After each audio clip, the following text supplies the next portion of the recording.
దూషిస్తూ ఉన్నారు. సర్వాధికారి అయిన ప్రభువులకు ప్రభువైన రాజులకు రాజు అయిన సర్వోన్నతుడైనటువంటి దేవుణ్ణి దూషించేవారుగా ఉన్నారు. మనుష్యులను దూషించేవారుగా ఉన్నారు. సమాజాన్ని దూషించేవారుగా ఉన్నారు. నాయకులను దూషించేవారుగా ఉన్నారు.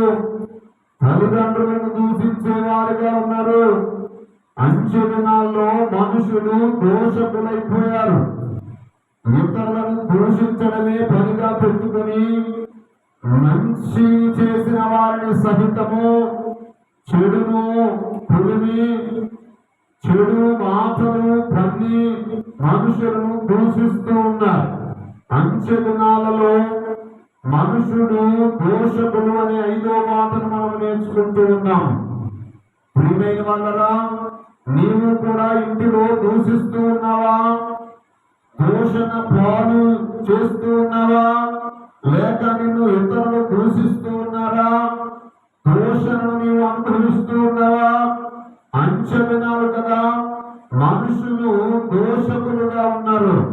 అందరూ ఒకరిని ఒకరు దూషిస్తూ ఉన్నారు.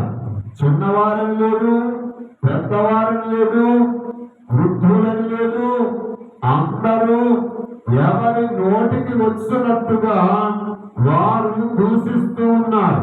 సరసోక్తులను, బూతులను, పోకిరి మాటలను వారి నోటను ఉంచుకుని ఇతరులను ఆ మాటల చేత గాయపరుస్తూ దూషిస్తూ ఉన్నారు.